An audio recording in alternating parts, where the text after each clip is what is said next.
소방설비기사및 산업기사 수험생 여러분 안녕하십니까? 오소방에서 자격증 강의를 담당하는 이종우라고 합니다.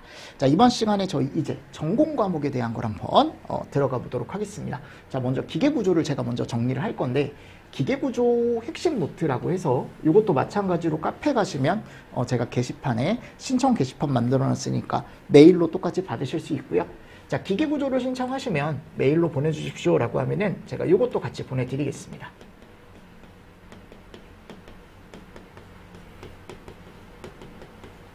아셨죠? 그래서 핵심 노트 보내드릴 테니까 여러분들이 조금 같이 정리를 조금 해주시고, 제가 유체역학은 따로 이 핵심에 대한 어떻게 보면 강의는 안 한다라고 말씀을 드렸죠. 왜냐하면 이제 문제풀이 위주로 하셔야 되기 때문에 그냥 공식 정리된 노트 정도로 제가 이제 대체를 하고 기계구조를 중심으로 조금 같이 한번 가보도록 하겠습니다. 아셨죠? 신청하면 이 두 가지 같이 드릴 거고, 기계구조는 이때도 그대로 쓰셔도 됩니다. 실기 때도. 근데 어차피 실기 때는 또 제가 2024년 버전으로 서브노트 지금 만들고 있으니까 요거 다 만들어지면 또 무료로 배포할 겁니다. 무료로 배포할 거니까요. 여러분들이 그걸 또 활용을 해서 학습하실 때 활용을 해주시면 좋을 것 같습니다. 됐습니까? 그래서 오늘부터는 요 기계구조에 대해서 제가 이제 정리를 할 텐데, 기계구조가 상당히 중요한 과목이다라고 말씀을 드렸죠. 필기 때도 중요하지만 언제? 실기 때도. 실기 때 어떻게 보면 메인 과목이죠. 메인 과목이고, 얘를 정리를 잘 하셔야 되는데, 자, 기계구조를 할 때 먼저 얘부터 갈 거예요. 소화기구. 소화기구. 자, 소화기구 같은 경우는요, 우리가 보통 세 가지를 얘기합니다. 소화기. 그죠? 그리고 간이소화용구. 간이소화용구. 그리고 자동확산 소화기. 이렇게 세 가지를 얘기하는데, 이 중에 시험 문제 가장 많이 나오는 건 당연히 얘겠죠. 그죠? 당연히 소화기가 가장 많이 나오지 않을까요? 왜냐면 얘가 메인이거든요. 소화기가 메인이고, 자, 소화기 종류에는 이런 애가 있더라. 소형 소화기와 대형 소화기. 근데 얘는 능력 단위로 구분을 한다 그랬죠? 능력 단위에 따라 1단위에서 대형 미만. 그래서 우리는 대형을 알고 계시면 된다. 이 능력 단위를. A급일 땐 10단위, B급일 땐 20단위 이상인 걸 우리가 대형이라고 얘기하고, 자, 자동확산 소화기가 있습니다. 자동확산 소화기. 얘는 화재를 감지해서 자동으로 국소, 넓은 부분이 아니고 좁은 부분에 소화약제를 뿌리는 소화기를 우리가 자동확산 소화기라고 얘기하는데, 이 자동확산 소화기가 A급에 사용할 수 있는 애가 있고, K급에 사용할 수 있는 애가 있고, C급에 사용할 수 있는 애가 있다고요. 그죠? 이런 것들 같이 보시면 됩니다. 근데 소화기가 제일 중요하고, 그리고 소화기구 외에 자동소화장치라는 애가 있는데, 요게 종류 정도 보시라 그랬죠. 주상쾌가 문고라고 해서 가장 중요한 건 얘다. 주거용 주방. 맞습니까? 네, 이런 거 위주로 좀 정리를 잘 해주시면 좋습니다. 자, 이제 두 번째 가보도록 하겠습니다. 그럼 이 소화기에 대한 설치 기준, 가장 중요한 게 소화기라고 했으니까 각 층에 설치하더라. 자, 보행거리가 소형은 20, 그죠? 대형은 30. 이런 것들 잘 나온다. 소위 대상, 요게 이제 보행거리예요. 보행거리 아셨죠? 그리고 높이는 1.5. 높이는 1.5. 그래서 우리가 일반적으로 한 요 정도, 허리춤, 요 높이 정도 이제 아래쪽에 이제 설치한다라고 말씀을 드렸죠. 뭐 허리보다 더 이 정도 되겠지만, 일반적으로 한 요 정도 아래쪽에. 그래서 바닥에도 설치 가능하다 그랬죠. 맞습니까? 자, 그리고 네 번째, 각층 특정 소방 대상물의 각층이 둘 이상의 거실로 구획되어 있다. 내가 얘기했죠? 이렇게 둘 이상의 거실로 구획되어 있으면 여기가 33 이상이다라고 하면은 바깥쪽에 소화기를 내가 이렇게 둔다고 하더라도 요 실에다가 또 하나씩 추가로 놔줘야 된다라고 말씀을 드렸습니다. 그죠? 아파트의 경우는 각 세대에 놓는다라고 되어 있었죠. 이런 것들 같이 잘 보시고요. 그러니까 이게 이제 결국 이 보행거리마다 설치하는 거 외에 세대마다 33제곱 이상인 거실에도 설치를 해줘라 라는 개념이 또 들어가 있다라는 거 잘 정리를 해주시고요. 자, 세 번째 가보시면 이제 주거용 주방 자동소화장치가 들어갑니다. 아까 제가 자동소화장치 종류 중에 얘가 제일 중요하다라고 했고, 얘는 아파트나 오피스텔 주방에 들어가는 애다. 그래서 요 설치 기준, 요거 실기 때도 나오고 필기 때도 나온다. 그래서 방출구는 약재가 나오는 곳이죠. 방출구는 방출구는 뭐야 이거? 왜 이래요? 방출구는 네, 뭔가 이상해요. 펜이 지금. 방출구는 환기구의 청소 부분과 분리해라. 그죠? 자, 감지부는 형식 승인받은 유효한 높이 및 위치에 설치해라. 방출구는 약재가 나가는 곳이고 감지부는 온도를 감지하는 곳이고. 자, 그리고 차단장치. 전기나 가스. 그래서 전기를 차단하는 장치가 있고 가스를 차단하는 장치가 있는데 얘는 이게 가능해야 된다. 그리고 4번 보십시오. 이거 중요하죠. 가스용 주망 자동 소화 장치를 설치하는 경우 탐지부. 이 탐지부는 뭐를 탐지하는 곳이에요? 그렇죠. 가스를 탐지하는 곳이죠. 그래서 얘는 수신부와 분리해라. 근데 공기보다 가벼운 걸 설치하면 위로 뜨겠죠, 공기보다? 그죠? 공기보다 위로 뜨겠죠? 그러니까 위쪽에 이제 날아갈 거니까 천장으로부터 30cm. 공기보다 무거운 가스를 설치했을 땐 바닥으로부터 30cm. 그래서 공기보다 가벼운 가스는 LNG. 공기보다 무거운 가스는 LPG. 그리고 수신부는 주위의 열, 습기 등과 온도에 영향을 받지 않고 사용자가 상시 볼 수 있는 장소에 설치를 해놔라 라고 되어 있습니다. 네, 이런 것도 같이 잘 보시고요. 됐습니까? 네, 요거요 여러분들 필기 때도 나오고 실기 때도 나와요. 근데 실기 때 쓰라고 나오는 건 아니고 이제 핵심 단어를 채우는, 어떻게 보면 네, 그런 문제가 나오게 되어 있죠. 자, 그리고 네 번째 보겠습니다. 밀폐된 공간에 설치를 제한하는 소화기구다. 그러니까 이게 이제 밀폐된 공간이니까 뭐가 잘 안 될까요? 환기가 잘 안 되겠죠. 그럼 여기에 이제 가스 소화기가 약간 제한이 되는 거예요. 무슨 말이냐면 이산화탄소나 할로겐 화합물, 그죠? 이런 것들 질식우려 있잖아요. 지하층이나 무창층 또는 밀폐된 거실로서 20제곱 미만인 장소에는 설치할 수 없다. 맞습니까? 다만 배기를 위해, 그죠? 바깥쪽으로 이제 어떻게 보면 기체를 배출하기 위한 개구부가 있는 경우엔 괜찮다. 네. 이런 내용도 들어가 있고요. 오른쪽에 가보면 정말 중요한 게 나오네요. 우리가 능력 단위를 산정할 수 있어야 된다 그랬죠. 그래서 표가 있는데 먼저 능력 단위는 모래나 팽창. 그래서 모5, 팽8이라 그랬어요. 팽8. 그래서 얘네들은 다 몇 단위를 갖는다? 능력 단위 0.5 단위를 갖는다. 그래서 얘가 이제 50m가 있으면 0.5 단위, 80m가 있으면 0.5 단위. 뭐 예를 들어 내가 3단위가 필요하다라고 하면은, 능력 단위 3단위가 이 공간에 필요하다라고 하면은 모래를 6포. 맞죠, 여러분들? 그러니까 50m짜리 6포가 있어야 되는 거죠. 즉 300m. 여기는요, 6이니까 480m. 맞나요? 6을 곱하면 되는 거니까요. 자, 그리고 나서 여기 가보면 능력 단위 기준이 있는데, 보이십니까? 요거는 당연히 암기해야 돼. 아셨죠? 네. 가장 중요하다 그랬죠. 그래서 내가 예를 들어 위락시설이다 30, 공집, 관문, 의장 또는 장의, 공집, 관문, 의장 50. 맞습니까? 그리고 대부분 여기 100, 대부분 100. 이거 외에 아무것도 해당이 안 된다 위쪽에, 그럼 200. 근데 여기 걸리는 경우가 거의 없다 그랬죠. 그래서 이 두 개가 아니면 대부분 100이다 라고 암기하셔도 된다. 그래서 위락이 30, 공집, 관문, 의장 여기가 50, 그리고 나머지가 100 여기. 이렇게 암기하셔도 된다 그랬죠.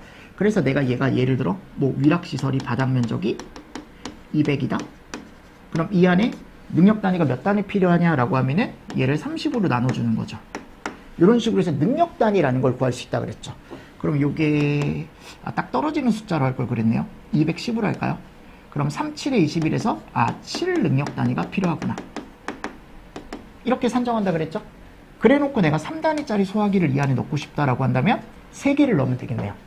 3, 2, 6 해서 2.3333 나오면 3개 이렇게 절상한다, 개수는. 그죠? 그러니까 그렇게 소화기 개수를 산정하기 위해서 얘는 무조건 암기해야 되는 표입니다. 필기 때는 그나마 괜찮은데 실기 때 이걸 모르고 있으면 문제를 못 풀어요. 아셨죠? 네. 자, 근데 밑에 조건에 가보면 1번과 2번을 동시에 만족하면 면적을 2배를 해주겠다. 그래서 내화 구조. 맞습니까? 그리고 마감 재료가 불연 재료나 중불연 재료, 난연 재료로 되어 있으면 2배. 30을 60으로, 50을 100으로, 100을 200으로, 200을 400으로 완화를 해주는 거죠. 강화가 아니고. 왜냐면 그 건물이 그만큼 안전하다라는 게 들어가 있는 거니까요. 그죠? 자, 그리고 위에 설치하는 거 외에 부속 용도별로 들어가는 게 또 있다 그랬죠. 그래서 이거 중요하다. 내가 예를 들어 밑에 가보면 특히 요거 보일러실이다 또는 여기 쭉 갔을 때 주방이다. 맞습니까? 아, 주방이 여기 있네요. 주방이다.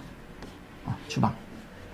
또는 여기 밑에 가보면 관리자의 출입이 곤란한 변전, 송전, 변압기, 배전반실이다. 그러면 오른쪽에 갔을 때 몇 제곱마다? 그렇지. 25제곱마다. 능력 단위 1단위 이상을 넣어준대요. 맞죠, 여러분들? 그래서 요거는 위에 설치하는 거 외에 위락시설이나 맞습니까? 공직관문 의장이나 또는 그 외에 설치하는 거 외에 위에서 내가 능력 단위가 7단위가 나왔다고 하더라도 요거는 설치한 거고 그 외에 추가로 더 넣어줘야 되는 거다. 25마다. 특히 이런 보일러실. 위험하니까 보일러실 바닥 면적이 100이면 그 보일러실에만 4 능력 단위의 소화기를 더 넣어줘야 된다. 그죠? 근데 이제 3 능력 단위를 설치할 거면 2개를 넣어주면 되겠죠. 뭐 그런 식으로 이제 계산을 하는 문제가 나오더라. 그리고 자동 확산 소화기는요. 10제곱 이하면 1개, 10제곱 초과면 2개래 무조건. 1개 아니면 2개인 거예요. 그러니까 1개 아니면 2개. 맞죠? 이런 것들이 나와 있고, 근데 여기 가보시면 보십시오. SP나 간이 SP 물분무 등, 그러니까 우리가 이제 자동 소화 설비라고 얘기하는 것들, 얘네들이 들어가거나 또는 상업용 주방 자동 소화 장치가 있으면 굳이 자동 확산 소화기가 필요가 없답니다. 요거 면제시켜 주겠다라는 거죠. 근데 우리가 필기나 실기 문제에서 자동 확산 소화기 개수 구하는 문제는 잘 안 나와요. 근데 대신에 10제곱 이하 10제곱 초과 저 개념은 확실히 나눠두시는 게 좋다. 네, 혹시나 진짜 단순하게 그냥 물어볼 수 있거든요. 예, 바닥 면적이 10제곱 이하일 때 자동 확산 소화기 몇 개 설치를 해야 되냐? 하나. 10제곱 초과다 2개. 바닥 면적이 1000제곱이어도 2개 하셨죠? 무슨 말씀인지 아시죠? 왜냐하면 10제곱 초과는 무조건 2개니까요. 이런 것들 잘 보시고, 발전실, 변전실, 송전실, 변압기실, 배전반실, C급이네요. C급. 전기화재. 그게 당연히 여긴 제외겠죠. 출입이 곤란한 곳은 제외하고 그 나머지 C급은 50제곱마다 1개래요. 이건 능력 단위가 아니고 개수가 바로 나오는 겁니다. 이거 시험 문제 잘 나온다 그랬죠. 뭐 예를 들어 뭐 280이다. 대부분 280으로 나와요. 뭐 지금 여기 갔을 때 뭐 발전실이다. 그럼 여기 몇 개 더 설치할 거냐 추가로. 그럼 이거 바로 5개 나오는 거야. 6개. 그냥 5.5뭐뭐뭐 나오니까. 이게 능력 단위가 나오는 게 아니고 개수가 바로 나오더라. 요 장소는. 그리고 대형 소화기 소화 약재량. 제가 뭐라 그랬어요? 물, 강포, 862, 2할분, 532, 그죠? 요런 개념들 같이 보시면서 넘어가 주시면 좋을 것 같습니다. 자, 그리고 호스 미부착 소화기. 원래는 소화기에는 호스가 항상 달려있죠. 이렇게. 자, 요거 없어도 되는 거. 그래서 우리가 보통 할이분액, 뭐라고 여러분들? 할이분액 4323이거든요. 얘만 리터예요. 하셨죠?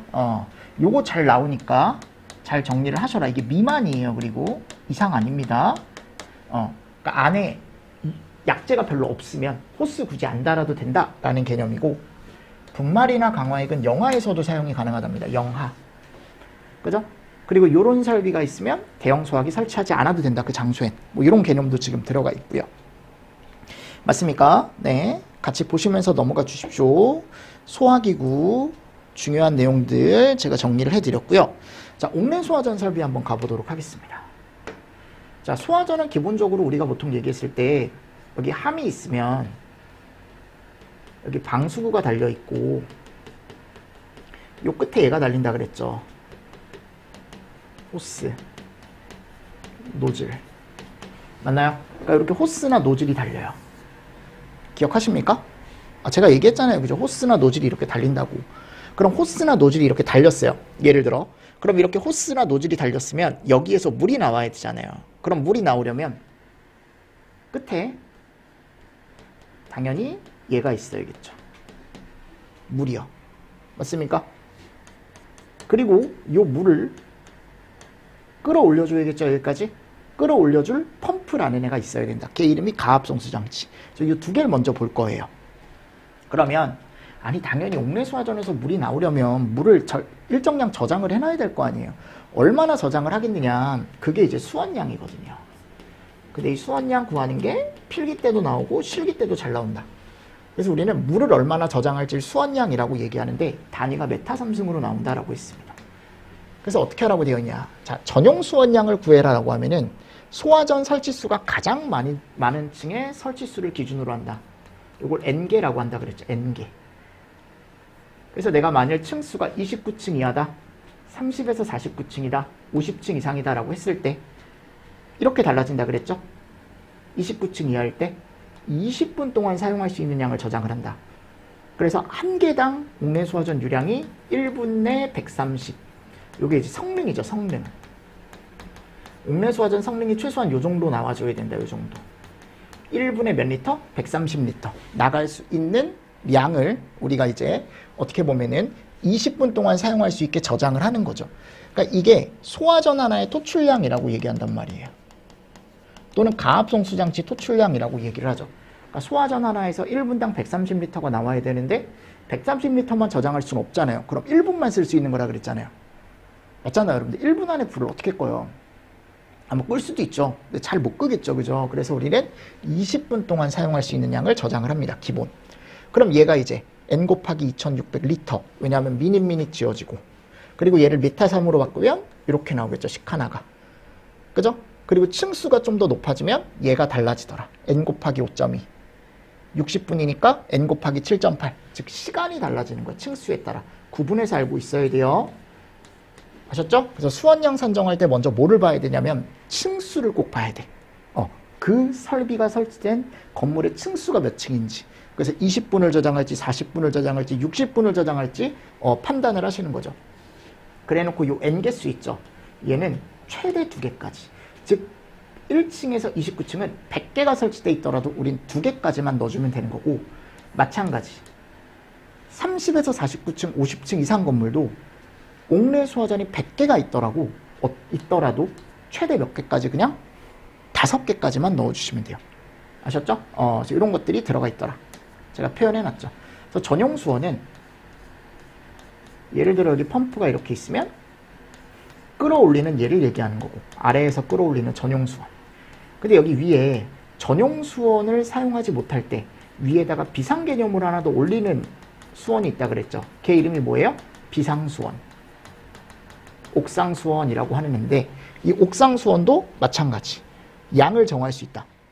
그러니까 이거는 전용 수원을 못 쓸 때, 펌프가 돌지 않을 때, 단순 낙차에 의해서 소화전으로 물을 넣어주는 애다라고 제가 말씀을 드렸죠. 그래서 우리는 전용 수원량이 몇 분의 몇? 3분의 1. 즉 아까 나와 있는 이 공식 있죠. 이 공식에다가 곱하기 3분의 1을 하면 옥상 수원량이 나오더라. 근데 이 옥상 수원을 설치하지 않아도 되는 기준이 있다고 했습니다. 그래서 지하층만 있을 때, 또는 고가수조나 가압수조를 가압송 장치로 설치했을 때, 그죠? 최상층에 설치된 방수구보다 수원이 높은 위치에 있을 때, 건물 높이가 10m 이하일 때, 그죠? 그래서 보세요. 하나, 둘, 셋, 넷, 다섯. 요거 쓸 수 있어야 된다. 필기 땐 고르는 문제 나오고요. 또는 주펌프와 동등 이상의 성능이 있는 별도의 펌프로서 내연기관의 기동과 연동하여 작동하거나 비상전원을 연결하여 설치한 경우, 즉 펌프가 어떤 원인에 의해서든 고장이 났다고 하더라도 비상으로 돌 수 있는 펌프가 하나가 더 있는 경우는 또 괜찮다라고 되어 있다 그랬죠. 이런 개념이 또 들어가 있고요. 자, 이제 두 번째 볼까요? 가압송수장치. 자, 종류는 제가 아까 그랬어요. 아니, 이 가압송수장치는요, 대표적으로 펌프를 얘기하는데 얘는 수원의 물을 여기까지 보내주는 애거든요. 근데 일반적으로 펌프를 가장 많이 사용하지만 펌프만 있는 건 아니라 그랬죠. 고가수조, 가압수조, 압력수조 이런 애들이 있더라. 종류를 암기하셔야 돼요. 얘는 낙차에 의해 설비까지 물을 보내주는 애고요. 얘는 뭐예요? 질소가스 같은 거, 그죠?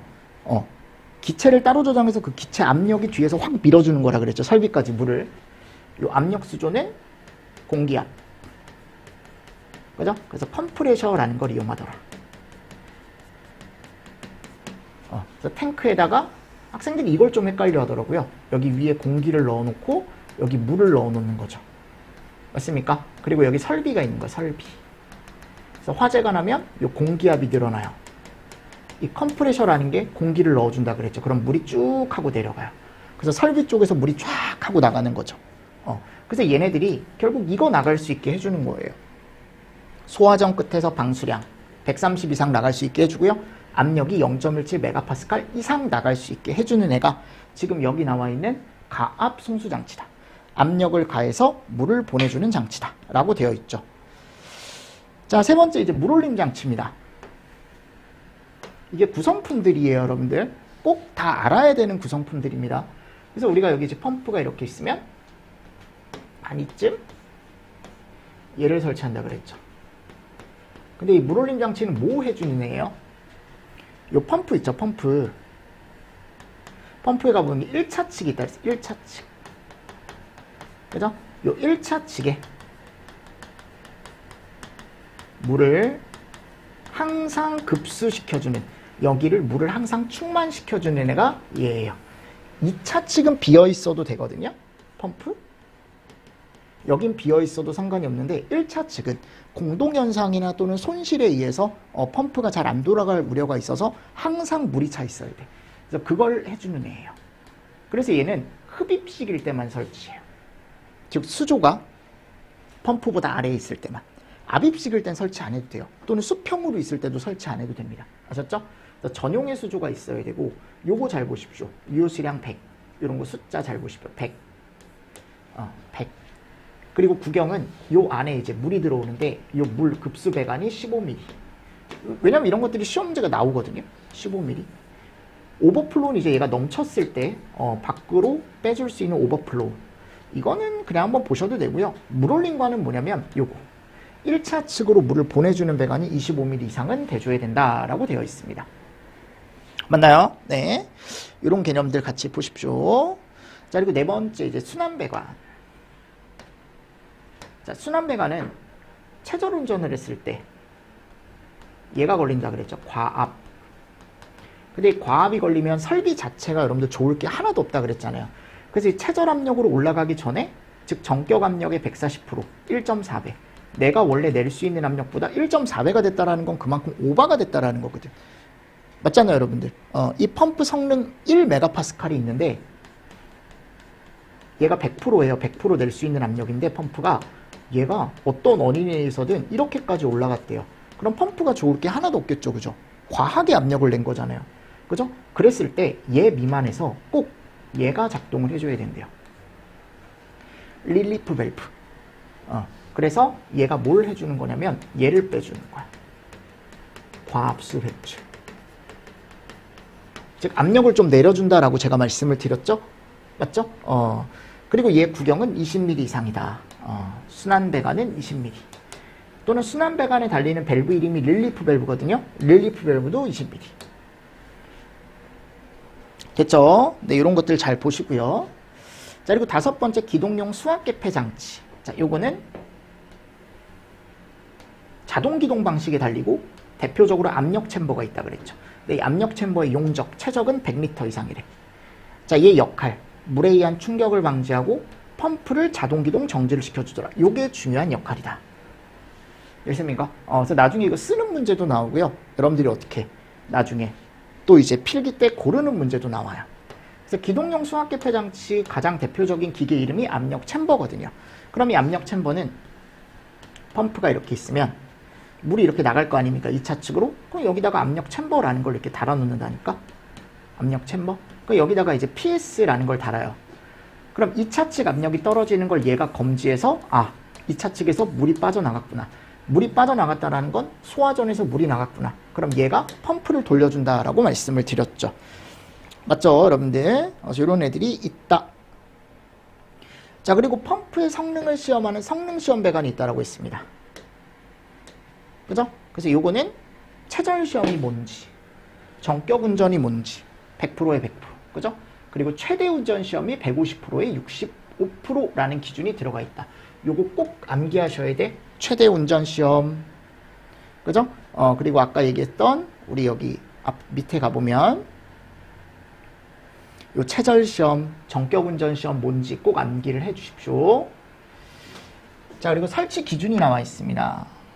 자, 펌프의 성능을 시험하는 성능 시험 배관은 개폐 밸브 이전에서 분기하고, 그래서 우리가 이제 펌프가 이렇게 있다 그랬죠? 그럼 여기에다가 이제 이런 애들을 달아 놓는 거죠. 이렇게 성능 시험 배관이라는 애를 여기다 이렇게 달아 놓는 거죠. 여기다가. 그리고 여기다가 이제 유량계라는 걸 달고요. 맞습니까? 네.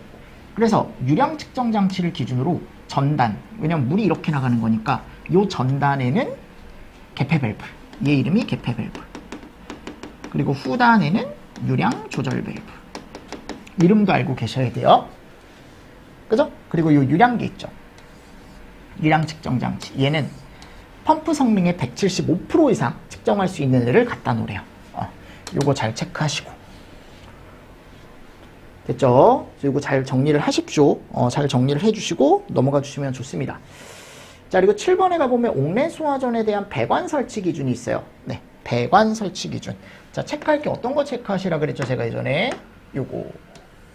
자, 주배관 유속을 4로 제한을 합니다. 요거 중요하다 그랬죠? 그리고 요 구경 있죠? 구경 잘 나와요. 특히 요 주배관 구경. 50mm인데 연송 배관되면 100mm. 연송 배관과 겸용하면 가지가 40, 60, 5 이런 거 있었다라고 제가 말씀을 드렸고, 버터플라이 밸브 외의 개폐 표시형 개폐 밸브를 설치를 해라. 급수 배관은 이라고 되어 있지만 여기 흡입측 급수 배관만 얘기를 합니다. 흡입측이라고 첨언 하나만 해주십시오. 자, 그리고 여기 배관, 네, 1.2 이상 사용할 수 있는 배관 요 정도 보시라 그랬죠? 나머진 다 미만이니까 요 2개 정도 체크하시고요. 자, 그리고 방수구 기준이 나와요. 방수구. 자, 방수구는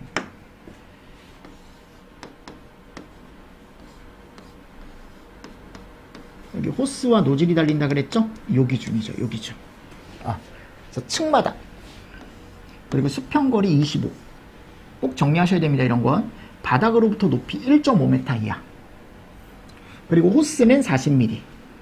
호스릴은 25mm인데 노즐은 일반적으로 13mm짜리를 씁니다. 자, 그리고 얘 설치 제외 장소 있다 그랬죠? 이거 설치하지 않아도 되는 장소? 냉고 발식야. 그죠? 냉고 발식야. 근데 여기 갔을 때 이런 거 잘 나와. 요거 수영장인데 관람석은 제외인데 요걸 또 수영장 관람석 부분 이렇게 해서 오답으로 고를 수 있는 문제가 또 나오니까 잘 정리를 하십시오. 자, 9번 이제 송수구입니다. 송수구. 자, 송수구는 소방차가 쉽게 접근, 잘 보이는 장소, 그죠? 그리고 유리창 등이 송수 및 소화 작업에 지장을 주지 아니하는 장소, 이런 데다 설치를 한대요. 그리고 개폐 밸브 설치하지 말아라라고 되어 있고요. 이 높이 있죠. 잘 정리하시고요. 65mm 쌍구형이나 단구형 체크, 그죠? 그리고 자동 배수 밸브를 설치하래요. 그리고 체크 밸브를 설치하랍니다. 이 자동 배수 밸브도 시험 문제 잘 나오거든요. 그리고 5mm의 배수공을 거기다 뚫어놔라 라고 되어 있습니다. 그러니까 여기가 보면 또는 직경 5mm의 배수공을 뚫어도 된다 라고 되어 있고요. 막에 씌워라 라고 되어 있습니다. 그러니까 요 1번, 그죠? 1번, 3번, 4번, 5번 기준 중심으로 조금 한 번씩 더 읽어보시면 시험 문제 관련된 것들을 여러분들이 체크하실 수가 있습니다. 됐나요? 자, 그리고 나서 이제 5개 소화전. 5개 소화전은 기본적으로 옥내랑 똑같다 그랬죠. 이제 바깥쪽에 설치가 된다라는 거고, 얘는 수원량 공식이 이렇게 되더라. 7. 근데 여기가 최대 몇 개요? 2개. 맞잖아, 여러분들. 근데 얘는 왜 이게 없다 그랬습니까? 아까 옥내 소화전은 40분, 60분 기준이 있었잖아요. 층수에 따라. 얘는 이게 없죠. 그 이유. 얘는 고층 건물에 설치를 안 하거든요. 저층 건물에만 설치할 수 있어요. 자, 그리고 가압송수 장치의 압력, 방수량.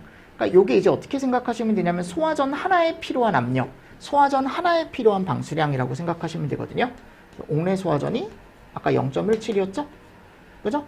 옥내 소화전이 얘는 130이었죠? 비교해서 알고 계십시오. 그리고 호스 적결구가 수평거리가 40m고 1m 이하고 65mm라 자 소화전은 5개 소화전은 특이한 게 뭐냐면 요거를 접결을 해놓을 수가 없어요. 여기다가. 그래서 옆에다가 호스를 따로 저장한다 그랬죠. 그래서 호스 경납함이 따로 있다라는 거. 그리고 여기에 소화전이 달리는 거죠. 그죠? 요거 얘기하는 거야. 요 수평거리 40m. 그리고 요 높이가 0.5에서 1. 그리고 요 호스 구경. 여기 구경이죠. 여기 구경. 여기 구경이 65mm. 그리고 요 소화전함. 얘 개수에 따라 달라진다. 그리고 5m 이내에 설치하고 얘가 10개 이하라면 5m 이내의 장소에 1개 이상의 소화전함을 설치하고 11개에서 30개면 11개 이상의 소화전을 분산을 하고 요거 잘 나온다 그랬죠. 필기 때 31개면 아이스크림 가게 생각하시면 된다 그랬어요. 베스킨라빈스 31 해가지고 돼 있고 요게 3개마다 1개 31이니까 3개마다 1개 30일 그냥 그대로 가서 정리를 해주시면 된다. 자 다음 이제 스프링클러입니다. 네, 스프링클러가 정리를 하실 게 좀 많죠. 그죠? 그럼 요건 잠깐 끊었다가 여러분들 제가 또 정리를 해 드릴게요. 아셨죠? 이렇게 좀 빠르게 여러분들 속도감 있게 제가 진행을 해서요. 스프링클러부터 해서 또 이제 포 이런 식으로 해서 이제 쭉쭉쭉쭉 진행을 또 해보도록 하겠습니다. 아셨죠? 네. 여러분들 이번 시간도 수고 많으셨고요. 저희 특강 진행하는 이유 제가 말씀드렸죠. 우리가 시험 전까지 한번 그냥 훅 훑어보자라는 개념으로 보자라고 말씀을 드렸으니까 자세한 내용은 아니더라도 이 정도만 알고 있어도 그리고 나서 내가 이걸 한 번 더 정리해도 충분히 좋은 점수 받으실 수 있으니까 걱정하지 마시고 여러분들 믿고 따라와 주시면 될 것 같습니다. 여러분들 수고 많으셨습니다. 수고하셨습니다.